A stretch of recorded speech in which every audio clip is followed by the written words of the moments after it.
Jain Yoga and Nonviolence, the Vegan Studies Initiative from the Arihanta Institute, with co-founder Dr. Christopher Jane Miller. Thank And you. Dr. Miller will talk to us about this amazing new program that they've created at the Arihanta Institute. Thank you so much, Dr. Rao. And sorry to cut you off there. I appreciate so much the opportunity to be here with you all, having attended some previous conferences of yours, and really appreciate the wonderful work that you and everyone here are doing with regard to climate change, veganism, animal advocacy, and everything else, of course. So I really enjoyed this very interdisciplinary approach to climate change here at this VCOP 18. And I'm specifically coming from Arihanta Institute. Sometimes I say the other AI, because the shorthand for Arihanta Institute is AI. We are not artificial intelligence. We are real humans with, we hope, some intelligence to share with you. And so here we are. And I would like to begin by just telling you a little bit about myself, my background, and my approach. As Charity had said, my door to veganism. And that was through Jain philosophy and yoga philosophy. So in my early spiritual search in my 20s, I was studying the Jain tradition for the first time in school. And during this time, I was reflecting on the principle of ahimsa as I was writing an essay for my undergraduate college course. And what happened is a spider crawled across the wall on top of right above my computer screen. I had one of those old desktops in college. And my initial reaction was, oh, there's this big spider in my room. I crumpled up a newspaper, a magazine, whatever was there. And I went back and I went to hit the spider. And right before I hit the spider, I stopped and I went, wait a minute. I'm reflecting on the principle of ahimsa, nonviolence. This creature wants to live.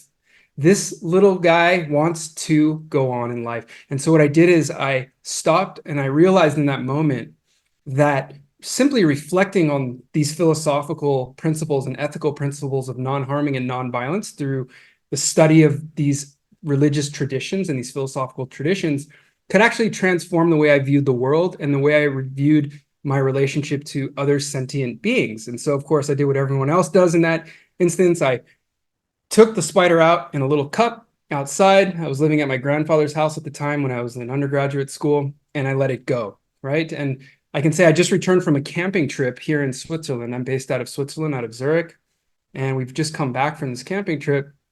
And a couple of things were really interesting about that. Once again, I found myself rescuing more little critters that were crawling into the tent and, taking the extra time. And it always has me back reflecting on these initial moments of what that was like. And it was through Jain philosophy and through yoga philosophy that I would eventually myself become vegetarian and then vegan, as so many people do.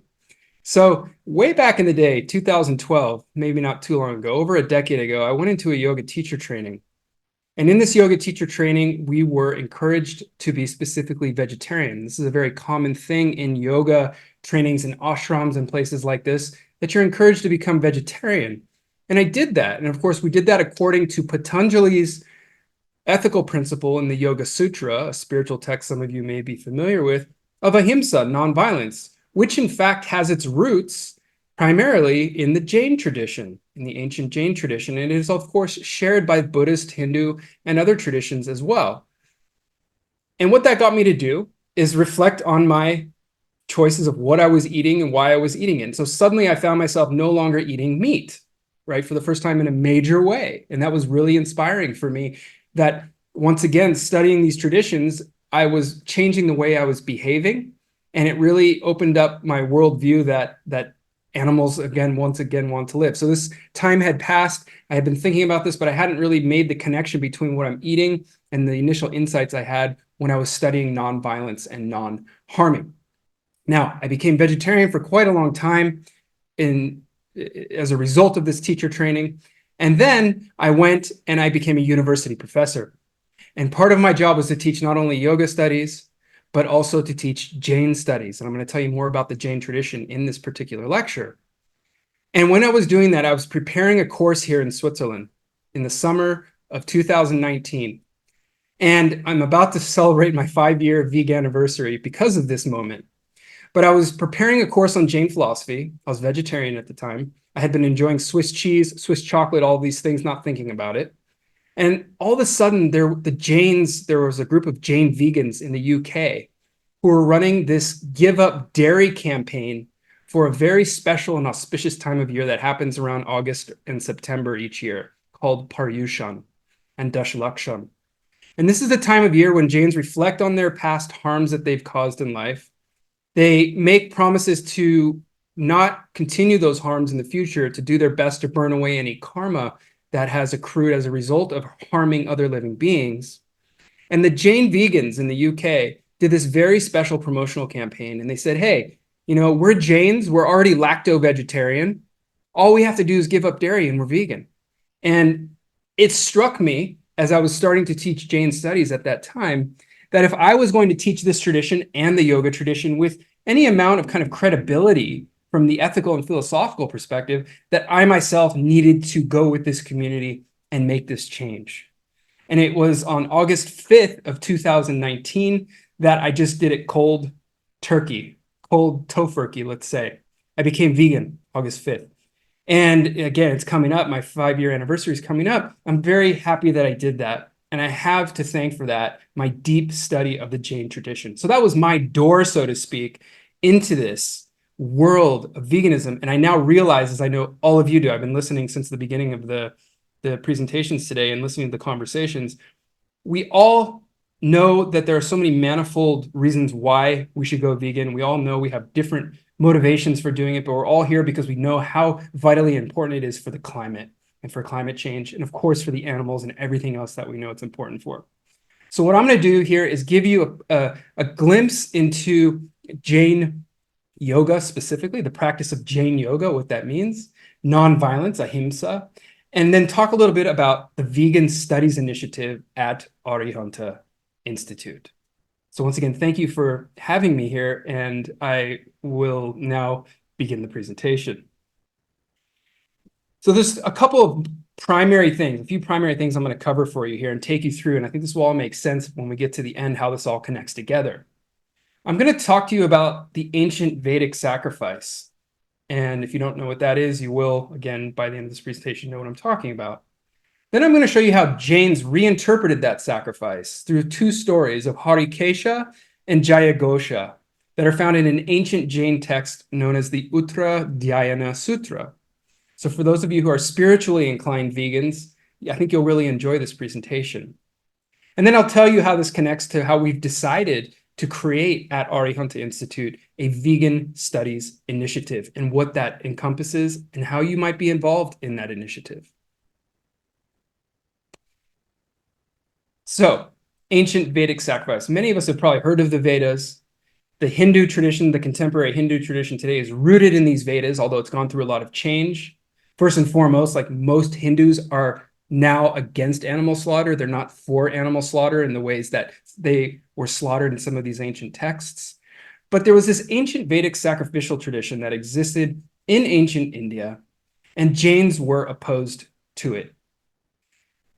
What this particular sacrificial tradition entailed was the offering, as you see in the first picture here, of substances into a sacred fire. And those offerings were made, various sacred substances, ghee, rice, all kinds of things poured in there, and were brought up to the heavens, okay?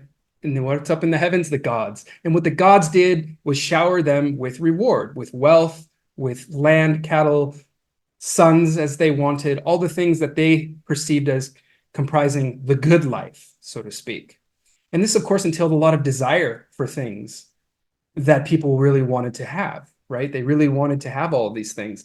And it also included, importantly, often the sacrifice of animals, okay? So non-human animals, first humans even, potentially, but we're looking here at animals in particular, non-human animals. Dr. Miller, your slides are a little magnified. So are they? You just see the logo. Oh, you just see the logo. You know what I'll do? I'm going to back out of here and I'm going to share it the old-fashioned way. Okay. Okay? Yeah, well, thanks for letting me know. This is good early on. Okay. So here I'm going to share these the way that I think we'll all be able to see them. I just have to open it back up.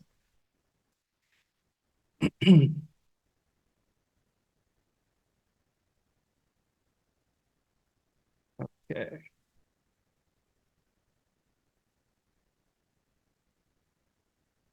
How's that? Is that better?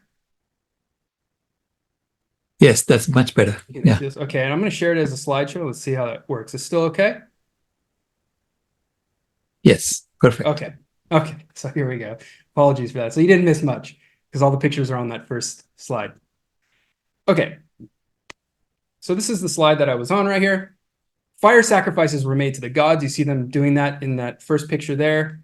And in various ways, animals were sacrificed. And there are manifold ways this could happen. There was a horse sacrifice that you see, for example, in that middle picture that would be done by royalty to kind of claim land where the horse roamed, and then the horse would be sacrificed. And there are other things that you see in the picture on the right where you see a goat being slaughtered. And these things happened in the periphery and also within the context of these Vedic sacrifices. Okay. Now, once again, I want to reiterate that Hindus today in general are not doing this. I mean, it happens in small pockets of society still, but in general, Hindus are against this now. And I think that's in large part thanks to a couple of primary factors. One is that people within the tradition, the Vedic tradition, rejected this awful practice, much in the same way that people within vegans today reject animal slaughter. Okay, so they push back against it. Activism, advocacy. And so too did other religious traditions, including that of the Buddhists, who we probably know about, and the Jains, right? The Jains rejected both these fire sacrifices to the gods as well as the accompanying animal sacrifices that often took place. And what Jains did, and what I want to show you here, is they created their own yoga system along with other yogis who are within the Vedic tradition itself. They internalized this sacrifice within themselves. And you find this in multiple sources and stories. I'll tell you a couple of them here, where the sacrifice goes from being an external sacrifice that you do to fulfill your desires and to get things and involve killing animals to something you do to yourself in order to burn away the egotistical tendencies within you that would cause you to even want to harm an animal or to have things in excess that you don't need. Okay. Now, all of these teachings that I'm going to show you were grounded in the teachings of a spiritual teacher, Mahavira, who was a contemporary of the Buddha. So I'm going to tell you about the founding father, you could say, of the tradition, and that is Mahavira. So Mahavira was meditating with his eyes open. You see him here. He looks very much like an image of the Buddha, if you don't know who he is. He's meditating, and I found this so profound when I first read Jain texts. He's meditating with his eyes open, not closed. There's nothing wrong with closed-eyed meditation. I do it. I'm sure many of you do it. But what struck me is that before all of that, he was meditating with his eyes open and looking at the world around him. And he looked at the plants. He looked at the animals. He looked at the elements. He looked at everything around him, all of nature, all of existence. And he had this fundamental insight that nothing wants to experience pain, and everything can essentially experience pain at all levels. And so he sees this kind of sentience in everything that is around him.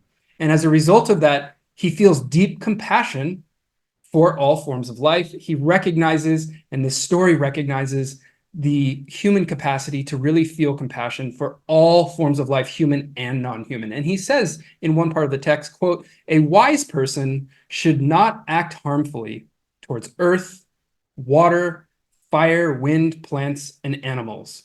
Basically all that exists, and animals, that includes humans as well. So nothing wants to experience pain, and the spiritual path fundamentally requires ahimsa. And this is where the notion of ahimsa, nonviolence or non-harming, comes from within this Jain tradition. Now, Mahavira was known as a Jinna. And what he was doing was he was conquering himself. Jinna means conqueror in Sanskrit. And what he was doing was he was conquering himself. He wasn't conquering the world around him, although he had a great influence on the world around him. He wasn't trying to conquer the external world. He was trying to conquer, once again, his own internal egotistical impulses that would cause him to create harm on anything around him. And he was therefore called a Jinna, a conqueror, and his name, Mahavira, in fact means the great warrior. He was born actually into the warrior caste, but he internalized that fight within himself and eventually perfected this principle of ahimsa and achieved eventually omniscience and eventually liberation from the world of suffering that we all share, that we're all born into, and that which the Jain tradition says we all have the opportunity to be free from. And that is our goal, is to perfect nonviolence so that nothing around us has to suffer. And when everything around us is liberated from our own impulses to cause suffering, to hurt things, we ourselves then become liberated. And I found this to be a beautiful message of what the spiritual life entails. And I take it to heart all the way to this day. Now, Mahavira said, also in the same text, it's the text known as the Acharanga Sutra, it's the oldest text we have in the Jain tradition. He said, all beings are fond of life, like pleasure, hate pain, shun destruction, like life, and they long to live. And I love this. He says, to all, life is dear. So life is dear to all. Nothing wants to experience pain. Therefore, the spiritual path requires us to really help each other out and to be compassionate, actively compassionate, and avoid causing harm to other living beings. Now, following his omniscience, while he's still here and he's teaching just as much as the Buddha did after the Buddha achieved enlightenment, he goes on himself to teach and give these spiritual teachings to others, right? So Mahavira is a contemporary of the Buddha, and he goes and he gives these teachings to others. And the thing I really want you to notice about this beautiful picture that you see here is that Mahavira is sitting at the center. He's facing the four directions. He projects himself in four directions according to this religious text. And he is now at the center where the Vedic sacrifice used to take place in these religious ceremonies. And what do you see on the perimeter around him, surrounding him? You see not only humans receiving his wisdom and teachings, but you very nicely see portrayed here what happened in the text. You see animals besides humans peering in, listening, and actually receiving the teachings themselves. Okay, so Mahavira actually gave this sermon at a Vedic sacrifice. He went and he convinced 3 Brahmin priests, the ones who would have been creating these sacrifices, to convert to his way of being in the world, aimed at ahimsa, which required that the animals become part of the spiritual community, so to speak. And they attended this in what's known as this image that you see here, which is called the Samavasarana. So this place where he's giving these religious teachings replaces the fire and the violence that would have gone on around him or around the Brahmin and Vedic priests, and it invites all forms of life into this process of eventual liberation from the world of suffering. Okay, so what this really all points to is that within the Jain tradition is that Jain Yoga, this will later become what's called Jain Yoga, the practice of Jain Yoga, is the internalization of this sacrifice within oneself, the burning away of the impurities within oneself to purify yourself to escape the world of suffering. Now, many of us have probably heard of yoga. I mean, we all know what yoga is, right? We think of asana, we think of postures, we might think about meditation and breath. These are all parts of yoga. In the Jain tradition, the foundation of yoga, as it is in Patanjali's Yoga Sutra as well, and many other Hindu traditions and Buddhist traditions, ahimsa is the first and paramount practice of yoga that you undertake. So you could say that all vegans are essentially practicing ahimsa. We know that, right? And in some ways, they are very much Jain. So when Jains see vegans from the outside, I can tell you this being within the community, that they look out, they see vegans, and they really look up to you. And they really look up to us. They see their own principles reflected in the practice of veganism itself. For them, that is the practice, the Jain way of life. That is the way that we should be in the world. So there are 2 stories I want to show you here that really illustrate this well. So after Mahavira, he will have many people who carry on this Jain tradition in various ways, right? And later in other texts, we hear stories about these wandering monks and ascetics, and even nuns as well, who are carrying forward this tradition. And the 2 stories I'm going to tell you are the story of Harikesha and Vijayagosha. And let me start here with Harikesha to show you how this internalization of the sacrifice works and how it relates to not harming animals.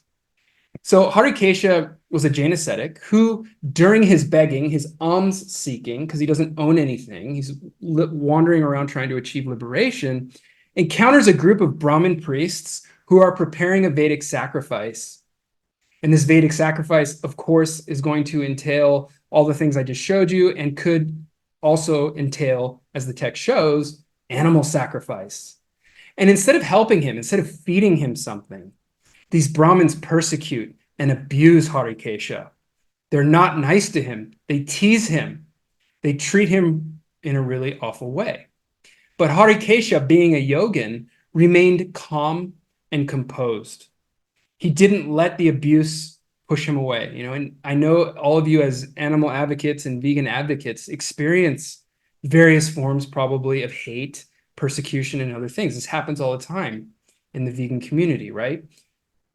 Harikesha, through his yoga practices and his other yoga practices, like remember I mentioned there's pranayama, there's breath control practices, posture, and meditation, was very composed. He remained calm and composed throughout this. You could say he did a lot of self-care on the outside of this moment that he's having right here, right? So he was mentally prepared for this. And as he's being attacked, there's this sort of avatar movement. You remember the old movie Avatar, where nature kind of comes at the end and strikes back against the bad guys who are destroying the planet. Well, these tree spirits, the yakshas, as you see in the bullet point down in the bottom of the slide there, witness this confrontation. They see Harikesha being attacked, but they also recognize Harikesha's virtue, that he is a nonviolent person. And as a result, they intervene to protect him from those who are persecuting him, from those who are harming him, who are hurting him. And the Brahmin priests who are performing this Vedic sacrifice are, of course, extremely impressed. I've included some images here in the slide from a manuscript, a Jain manuscript, illustrating how Harikesha was being teased and then eventually, however, being asked to teach the Brahmins, because they're like, whoa, the tree spirits just came and saved you. You must be something special, right? So now's Harikesha's moment. So it's like the vegan advocate out on the street. It's like, aha, here's my moment where I can kind of really try to teach people the right way, right? We need to respect other forms of life. And Harikesha then explains the true sacrifice to these Brahmin priests. He says, "Oh, Brahmanas," these are the priests performing the sacrifice, "why do you tend the fire, that sacrificial fire? That external purity which you seek for, the external things that they're aiming to attain by offering to the gods, is not the right thing." And then he says this, "the sacrifice should involve doing no injury to living beings." So he's calling them out for being egotistical, selfish, and for harming animals. And the text has a much longer story and all the things he says they shouldn't be doing. But one of the primary things you see here is he tells them, do no injury to living beings in your sacrifice. Confused then, the Brahmins in the text ask him, "Where is your fire? Where is your fireplace? Your sacrificial ladle?" All the tools and implements you would use to perform one of these Vedic sacrifices. They want to know, Harikesha, where is yours? Where is the dried cow dung? This is used as fuel to light the Vedic sacrifice. What kinds of oblations do you offer to the fire? And then Harikesha very famously responds in this story, quote, "Penance is my fire, life my fireplace, right conduct is my sacrificial ladle. The body, my body, the dry cow dung, it's the fuel for the fire. Karma is the fuel. All the bad things I've done in the past, I'm going to burn them away now. Self-control, right conduct, and tranquility are the oblations." So all the spiritual struggles that we have when we have to control ourselves become the oblations, praised by the sages, which I offer. So he's saying his body is now the site of the sacrifice. And that sacrifice requires him to conduct himself in such a way that he's going to perfect nonviolence and non-harming. And it doesn't mean necessarily that it's going to be easy. Although with all the wonderful vegan things we have to eat, vegan food now, it's much easier today, right? But imagine being a wandering ascetic and trying to perfect nonviolence. He's saying that those struggles to do that and to fight his compulsion to be violent towards other living beings, that's his sacrifice. And of course, as you purify yourself in these traditions, it no longer becomes a sacrifice. It becomes your second nature, just as it does for a vegan to not eat anything from animals, right? Or to eat animals. So he's cultivated that kind of conduct within himself. And in purifying himself internally, he has become a great spiritual teacher who then goes on to convert Brahmins to his path. The second story I want to briefly tell you is the story of Jayagosha. It's in the same text, the Uttaradhyayana Sutra. And this is another wandering ascetic monk who's trying to achieve liberation by burning away his karma. He's a yogin. And he has just completed a fast. I'm sure many of you have fasted before. Hindus fast, Buddhists fast. There's all kinds of fasting. Jains, of course, fast as well, and yogis fast. So he's completed a fast, which is a form of austerity to purify oneself spiritually. And he seeks alms, just as we saw in the previous story of Harikesha, from a Brahmin priest. And this Brahmin priest's name is Vijayagosha instead of Jayagosha. And he's, guess what, doing the same thing. He's performing a Vedic sacrifice. Vijayagosha, like Harikesha's Brahmin priest, refuses to give him any food. He's like, no, I'm not giving you any food. And then Jayagosha says to the Brahmins there, he's like, okay, I don't need your food. But he says, you do not know what is most essential in the Vedas, nor in sacrifices, nor in the heavenly bodies, nor in duties. And the Sanskrit word there for that, or in Prakrit, it's Dhamma or Dharma. And it's referring to the fact that they really have no clue about what religious truth is in this sacrificial tradition. Okay, so you can see once again another manuscript here. Jain manuscript illustrating this story where you see the Brahmin priests around the fire. And then we're going to see, as we see in the next picture below that, we're going to see Vijayagosha or Jayagosha teaching Vijayagosha the right way to perform sacrifice. Jayagosha continues. He says, the binding of animals to the sacrificial pole. All the Vedas and sacrifices being causes of evil karma cannot save the evildoer, for his works, and the word there is karman or karma, are very powerful. So what he's calling out was this Vedic practice of, as we saw in one of the first slides, binding animals to a pole and slaughtering them as an act of religious conduct or religious practice. He's calling this out, saying this is not right, and everything that is entailed with it, the Vedas, the sacrifices, and all the other things you do are just evil. Stop it, right?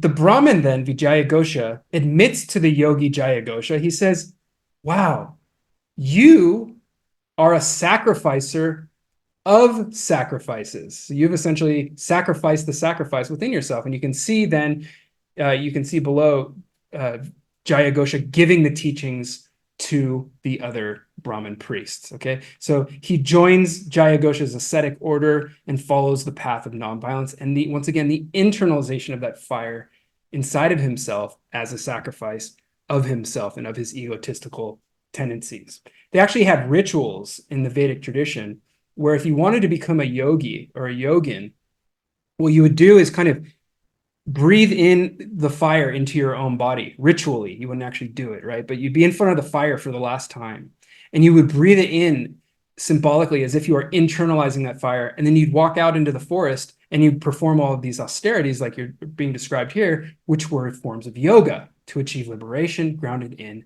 non-violence. So the lessons from these stories and others in the Jain tradition from Harikesha and Jayagosha are as follows, okay? As a summary, the spiritual life involves adopting an attitude of non-harming and by extension, in many cases, compassion, active compassion, even rescuing animals in some cases. The spiritual life involves sacrificing our egotistical, culturally conditioned tendency to harm animals in any way. And one of the core things you have to do in yoga and in Jain yoga and in many forms of yoga is untie all of your cultural conditionings. And what is one of the major cultural conditionings we all know we've been indoctrinated into? Carnism, all these various ways of describing speciesism and the ways that we have been trained to see animals. We are to untrain ourselves from those by listening, for example, perhaps to Charity's wonderful songs, right? Imagine if you're a child growing up listening to that music, how profoundly different you would think. Your conditioning would be pure. right? But most of us were not. So we have to kind of come to that through this kind of spiritual practice or by listening to songs like that, right? And finally, what we do to animals will come back to us in manifold ways. And we know that today because of climate change, human health, social justice. We've seen all of this already in these talks today, right? We've seen all of these issues. What we do to animals, non-human animals, will come back and harm us in the future. And it is right now. And according to the Jain tradition, we will just be reborn again until we figure it out. And we're being reborn and reborn and reborn until we finally figure out that we need to clean up our act. Okay. So as I kind of bring us to the second part of this presentation here, which is shorter than what I just told you, I will just want to say that it's in this spirit that we bring this Vegan Studies Initiative, the VSI, that we have launched at Arihanta Institute, this educational initiative. Now, Arihanta Institute, I should say a little bit more about what we are. We're an online nonprofit educational platform.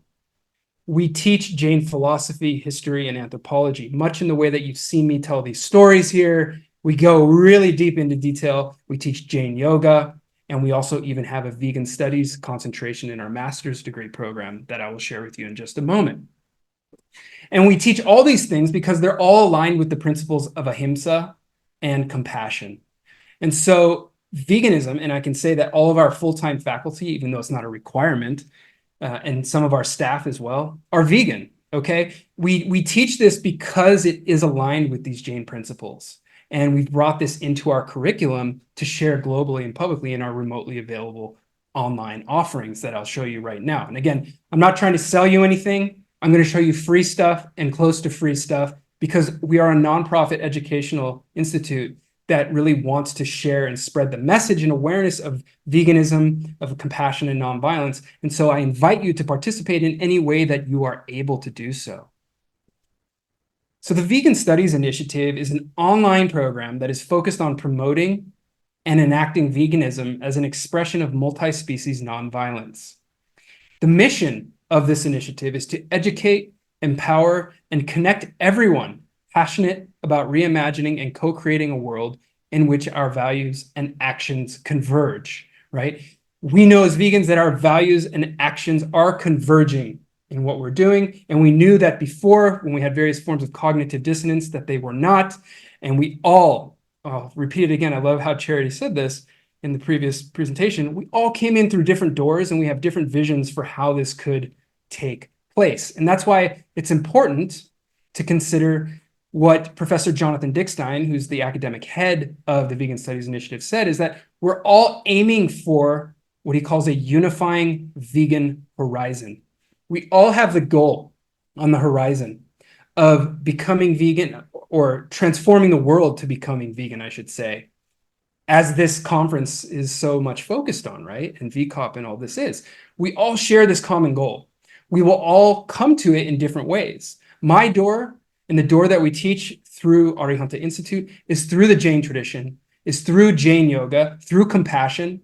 But these principles of non-harming and compassion overlap wonderfully with those of other vegans, of course, right? And so what we try to do is create a really robust, open space for community and study of veganism, of critical animal studies, and of Jain philosophy in a space that welcomes many worldviews. And this is a practice within the Jain tradition of welcoming many worldviews so that everyone's voice is heard and we share, nevertheless, a unifying vegan horizon.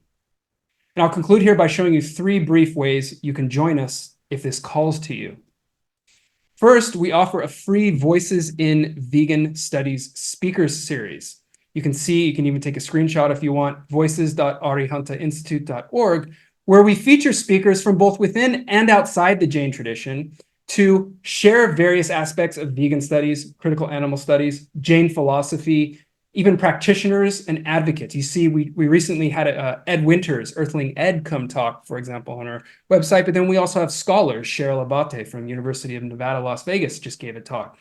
And upcoming on August 19th, we have Manisha Dekka, who's my colleague, who's actually still here in Zurich, but is from University of Victoria, BC. So you can take a look at that schedule. You can see we have a very diverse group of scholars and practitioners who are coming to share various aspects of how to be a good advocate, problematizing things within the vegan world and how we can be better vegans, and giving all their different perspectives, how we can treat animals better, how we can cultivate compassion.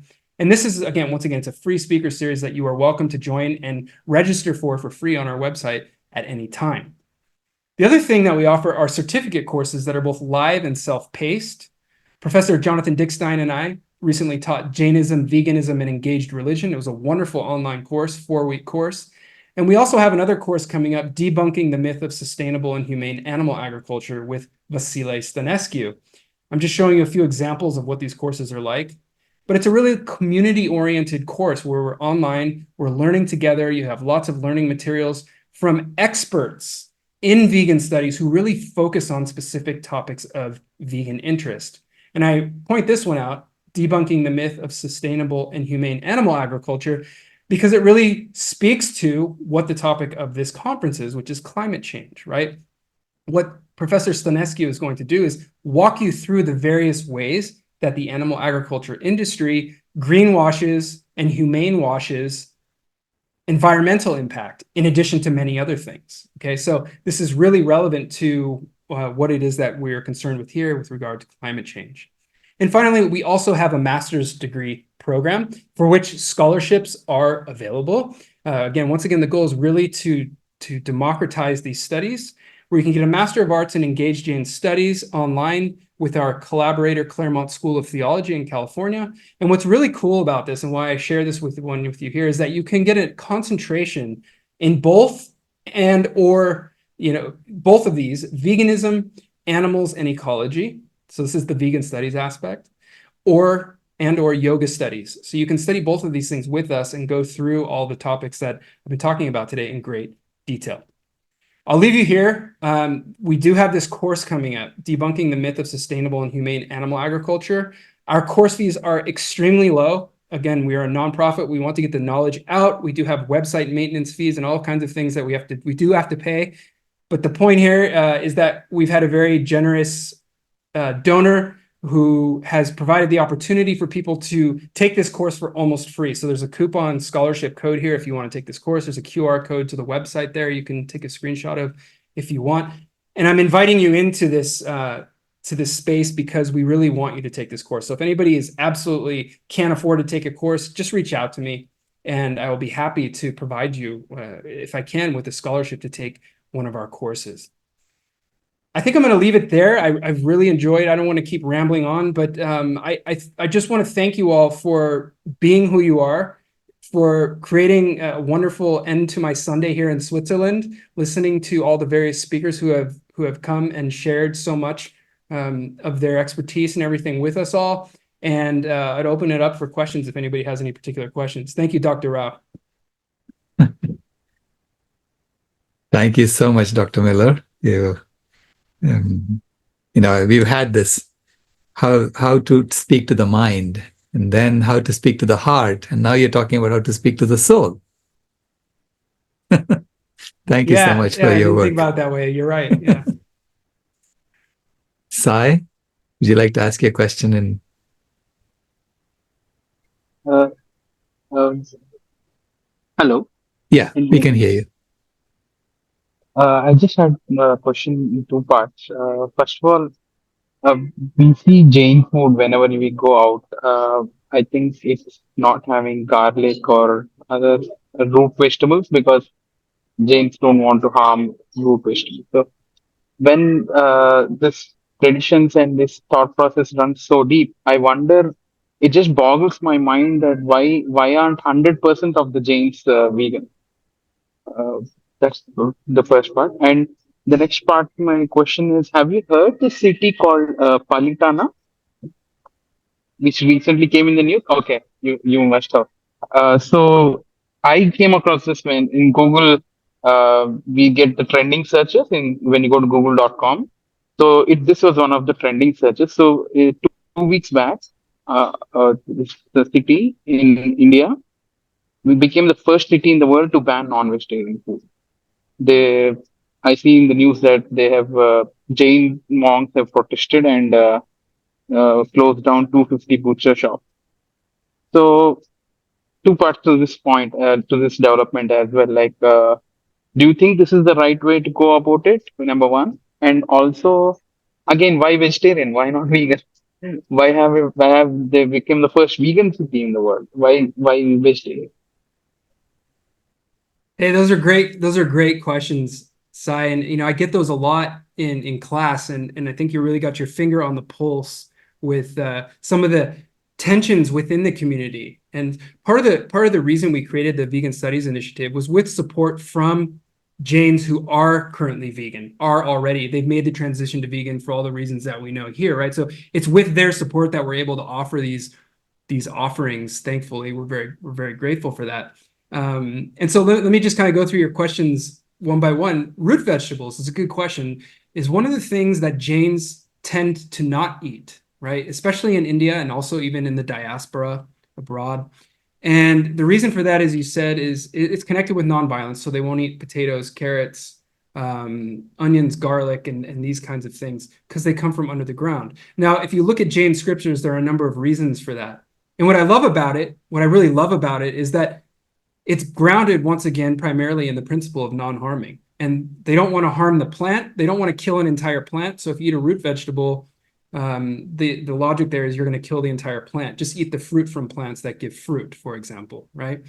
Also, when you pull I'm sure you already know this, but this is good for our audience to know. When you pull the root up, you also disturb the earth, the soil, and the creatures that live in the soil, and you risk harming those creatures in ways that is unnecessary, right? So it's, again, an extremely sensitive view of the world. And also, Jains take into account that the soil itself is full of so much life.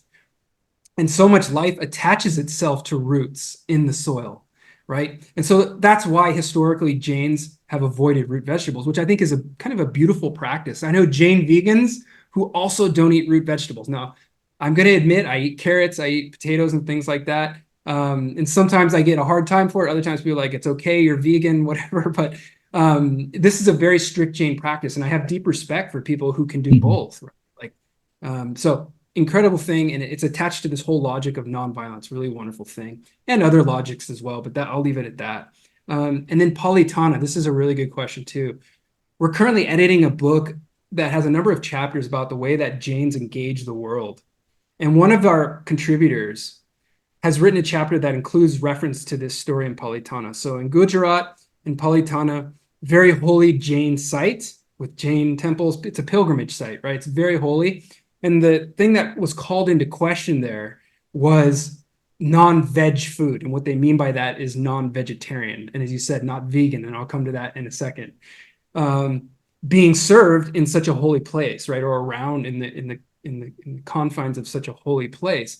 And so what they did was advocate to get it illegalized to serve meat in those areas, right? In those particular areas. Now, it's a very complicated political issue as well. And I don't want to get too much into politics here. And I know it's politically charged. And if anybody wants to read about it, you can read about it in our book, Engaged Jainism, that'll be coming out probably next year. But I do think in animal advocacy in general, we had Nirva Patel. You might have seen her picture in our vegan speaker series. She works for the Harvard Law and Policy for Animals, right? She's the executive director there. These legal avenues are valid avenues for protecting animal life. And I think that in general, I would support that, the legal avenues.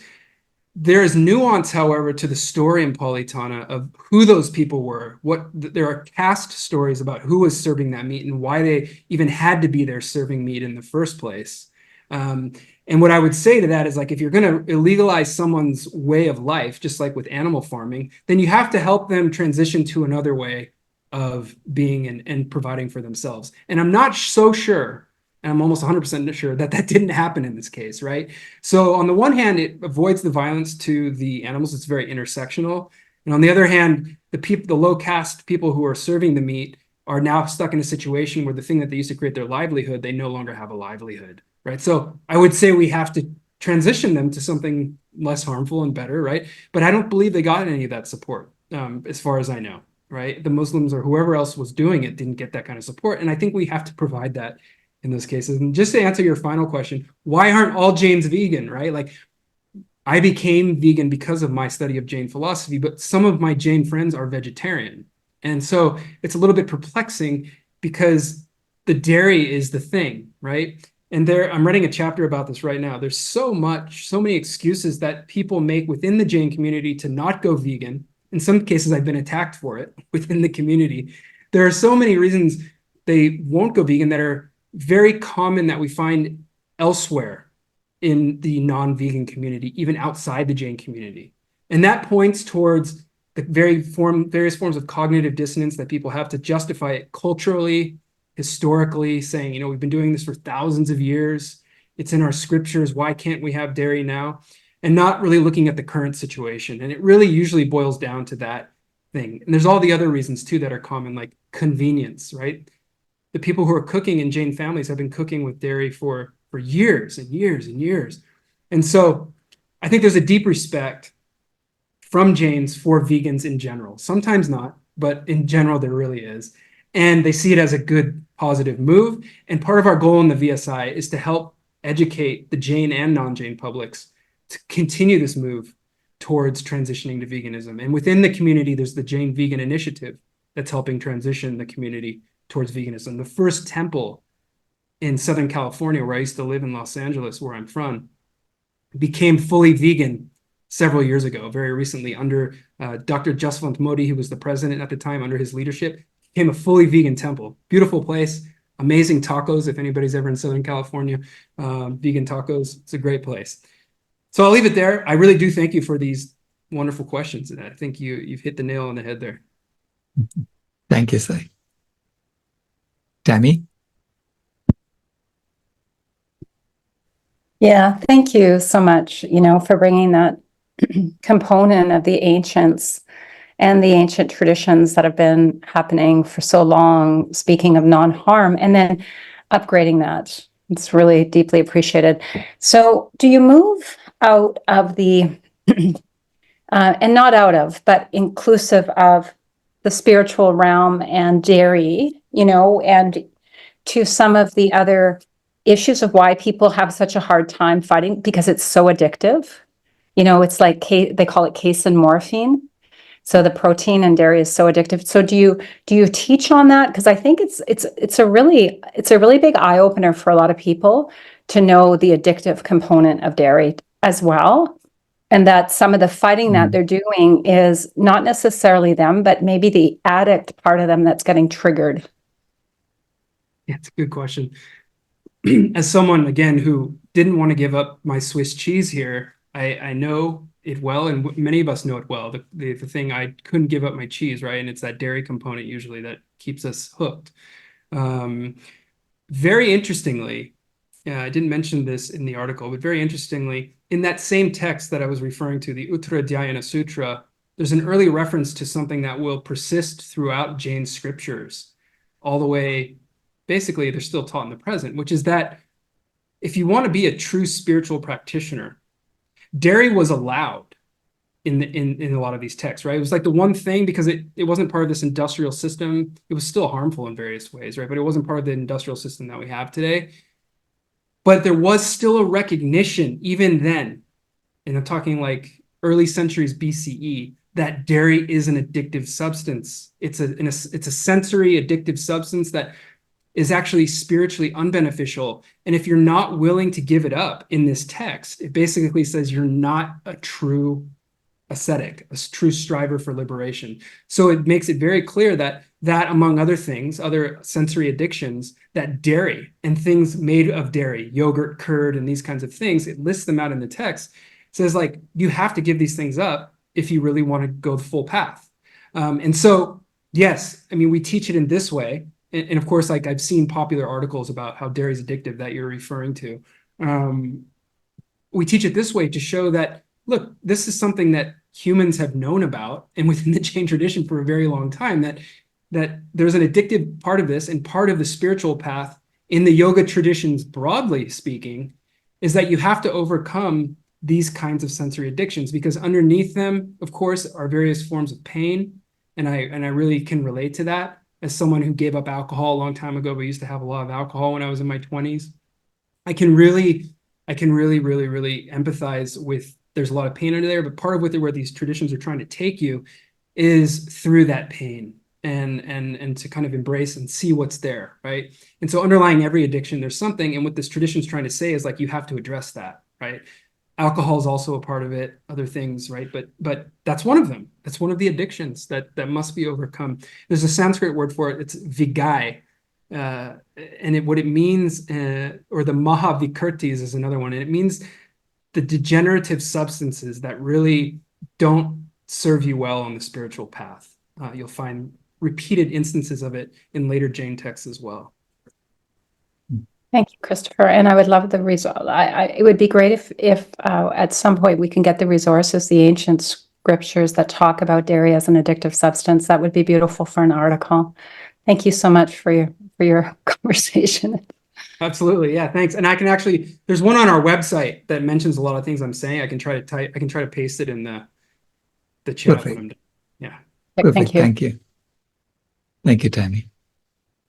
Deepak?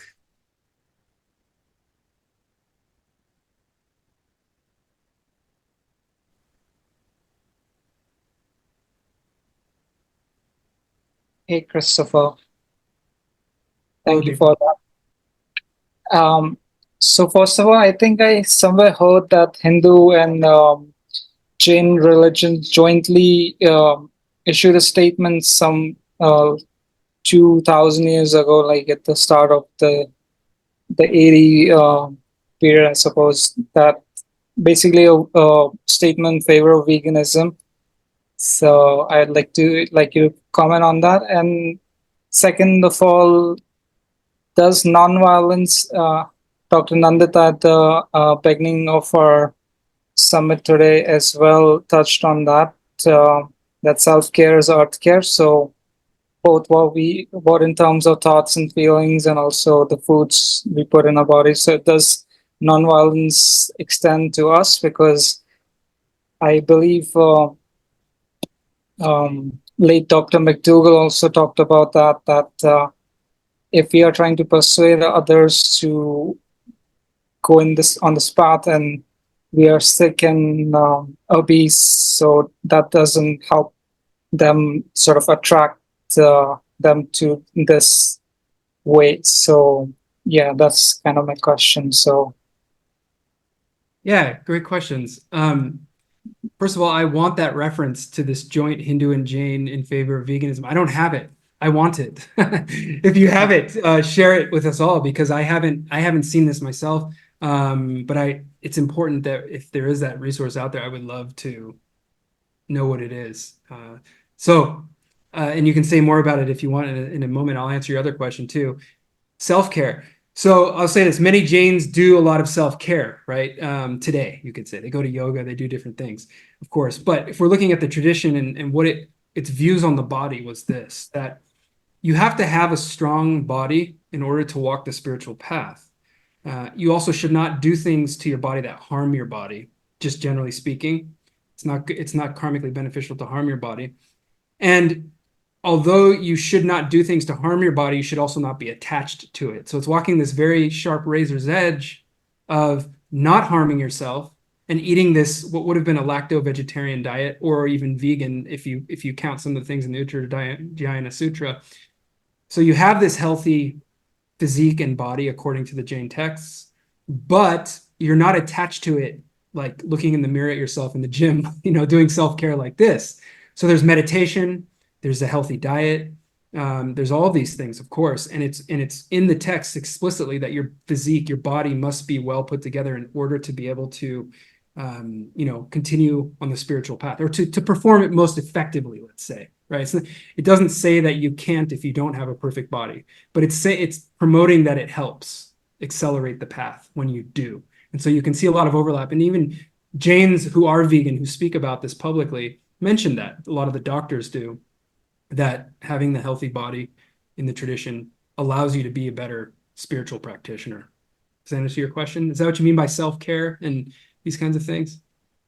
yeah, definitely. Because if we are trying to act in a bad way, or basically if you're unhealthy, it will kind of show, and plus also how you are, let's say, in an activism kind of a scenario, how you're judging them or whatever, then that will kind of repelled onto this lifestyle. So that does kind of answer the question. As far as that joint statement, I just heard about it. Even I've been trying to find the source of it, similar to the vegan text in Sanskrit, right?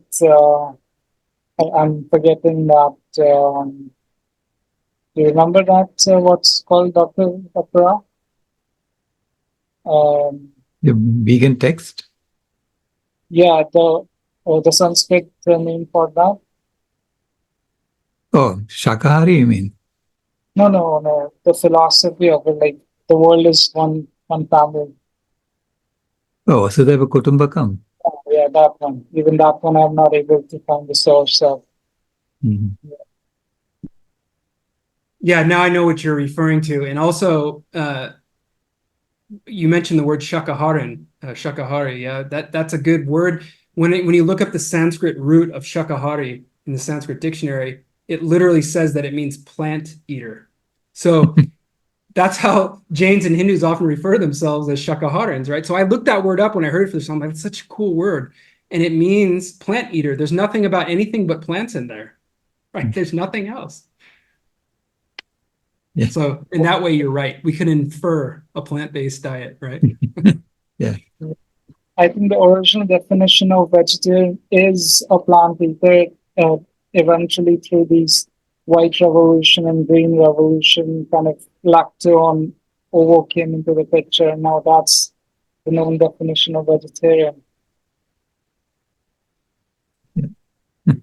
So, thank you so much. Thank you. Amit.